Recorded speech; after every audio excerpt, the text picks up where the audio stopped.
What happens when you catch your stepfather in a secret embrace with another man and realize you're living the exact same lie? The question slammed into me the moment I eased the front door shut behind me that Thursday afternoon in suburban Seattle. Rain still clung to the leaves outside, but inside the house the air felt thick, almost electric. I had left work early, hoping to surprise Mom and Anthony with Thai takeout from the place on Pine Street we always ordered from. At 24, I still lived in the finished basement apartment they had built for me after college, telling myself it was temporary while I saved for a place of my own. Truth was, I liked the safety of it, the illusion that everything was steady. I set the plastic bags on the kitchen island and listened. Mom's book club ran late on Thursdays, so the house should have been empty except for Anthony, who usually tinkered in the garage or watched ESPN. Instead, a low murmur drifted from the study at the back of the hall. Not loud enough for words at first, just the cadence of two voices, one deeper than the other. Anthony's baritone I knew anywhere. The second voice belonged to someone else. Curiosity pulled me forward before caution could stop me. The study door stood ajar, a thin slice of warm lamplight spilling onto the hardwood. I paused, one hand on the wall, and looked.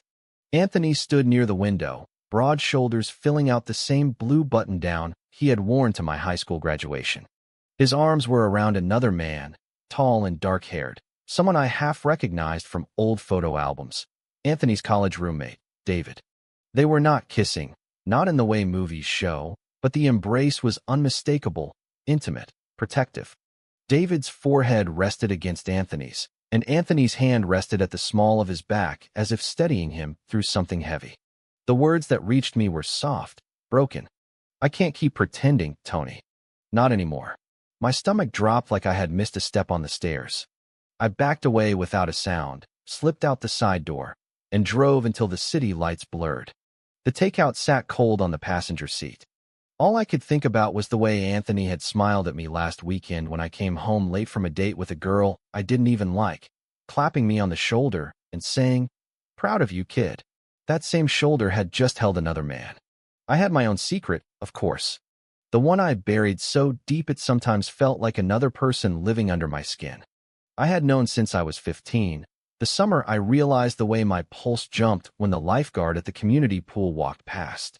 I had dated girls, gone to prom, let Mom post pictures on Facebook with captions like, "My handsome boy and his sweetheart." The lie had become comfortable, almost normal. But seeing Anthony, the man who had stepped into my life when my biological father walked out, holding someone the same way I had only ever imagined holding another man in the dark, cracked something open. That night I sat in my basement apartment staring at the ceiling, the question looping like a song I couldn't turn off. What happens when the stepfather you trusted mirrors the very truth you're terrified to say out loud? I didn't sleep. I just waited for the morning and wondered if I could pretend I had never seen it. By Friday evening the house felt like a minefield. I avoided the main floor, ate cereal in my room, and told Mom I was buried in a work deadline when she knocked. Anthony left for the office early, same as always, but I caught him glancing toward the basement stairs before he closed the front door. Did he know I had seen? The uncertainty gnawed worse than certainty would have. I needed air. I texted Jake, my best friend since freshman year at the University of Washington. Jake had come out our junior year and never looked back. He met me at the coffee shop on Capitol Hill, the one with the mismatched chairs and the barista who knew our orders. He slid into the booth opposite me, hoodie sleeves pushed up, and took one look at my face. "You look like you watched your dog get hit by a truck." Spill. I couldn't tell him everything, not yet. The words stuck behind my teeth. Instead, I said something vague about family tension, about feeling trapped. Jake listened the way he always did, nodding slowly, then leaned forward. "Grayson, you've been carrying something heavy since we met. I'm not going to push, but whatever it is, you don't have to do it alone. I've got your back." His kindness almost undid me. I changed the subject to his new job at the nonprofit, laughed at his stories about awkward donor meetings, but inside I kept replaying the study scene. Anthony's voice saying he couldn't pretend anymore. How many nights had he sat at our dinner table pretending to? How many times had he listened to me talk about girls I didn't want while he carried the same weight? Saturday morning Mom announced a family barbecue. Just the three of us, plus a couple of neighbors. Anthony flipped burgers on the deck, laughing at dad jokes, but his eyes flicked to me every few minutes. I stayed busy setting the table, avoiding eye contact. When the neighbors left and Mom went inside to clean up, Anthony finally spoke. "Grayson, got a minute?" My pulse hammered. We stood by the grill, the smell of charcoal still hanging in the air. He didn't look at me at first, just scraped the grate with the spatula. "If you saw something the other day, I need you to know it's complicated." I waited. He exhaled, long and tired. "David and we were together in college. Life happened. I met your mom, fell in love with the idea of a family. I thought I could close that chapter. Some chapters don't close, kid. They just wait." I wanted to shout that I understood, that I had been waiting too. Instead, I said nothing. He looked at me then, eyes searching. "I'm not asking you to lie for me. I'm asking you to give me time to figure out how to tell your mom." I nodded once, throat tight, and walked back inside. The decision had already started forming, quiet and dangerous. I would keep his secret for now. But every hour it sat inside me like a stone, pressing against the identical secret I carried. How long could either of us pretend? The weeks that followed felt like walking on thin ice. Anthony and I developed a silent language of glances across the dinner table, small nods when Mom wasn't looking. He started coming home later, claiming extra projects at the architecture firm. Mom noticed the change, but chalked it up to stress. I threw myself into work, staying late at the office, volunteering for every weekend shift. Anything to stay out of the house. One Tuesday, I couldn't avoid it. Mom had a migraine and went to bed early. Anthony sat at the kitchen island with a glass of whiskey, staring at nothing. I grabbed a water bottle from the fridge, and he spoke without turning. "You're angry." "I'm not angry," I said too quickly. "I'm processing." He turned then. The kitchen light caught the gray at his temples I had never really noticed before. "Processing what, exactly?" "That I'm not the perfect stepdad you thought you had." The words stung because they were half true. I had built him up in my head as the steady one, the man who showed up. Now I saw the cracks, and they looked too much like my own. "I'm processing that you're living the same life I've been too scared to live," I said before I could stop myself. His eyebrows rose, slow and surprised. For a long moment, the only sound was the refrigerator humming. Then he set the glass down. "You?" I nodded once. The admission felt like jumping off a cliff. No parachute, just air. Anthony didn't laugh, didn't lecture. He just stood and pulled me into a hug, the same kind I had watched him give David. Solid. Real. "We're a pair, huh?" he said quietly against my hair. That night we talked until the sky lightened outside the window. He told me about the fear that kept him silent, the love he still felt for Mom, the guilt that never left.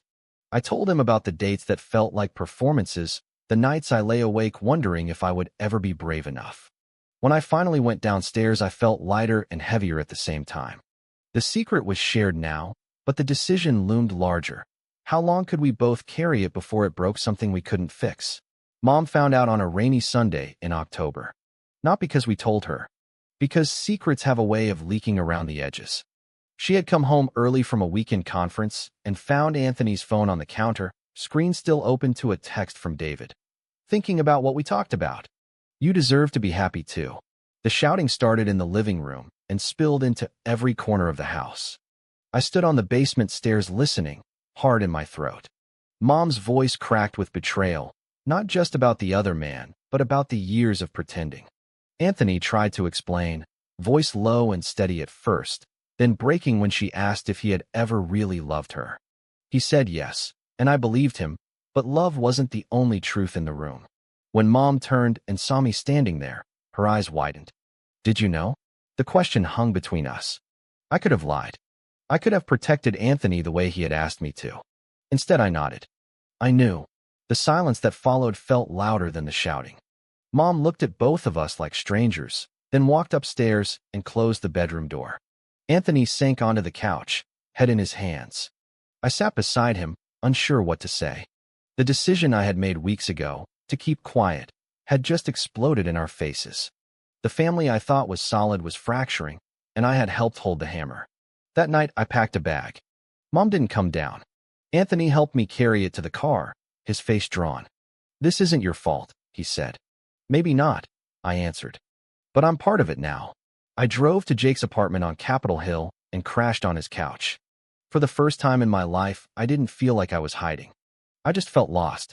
Living with Jake gave me space I didn't know I needed. He didn't ask for details right away, just made coffee in the mornings and left the spare key on the counter. I found a cheap studio a few blocks away and moved in by Thanksgiving. The first weeks were quiet, almost too quiet.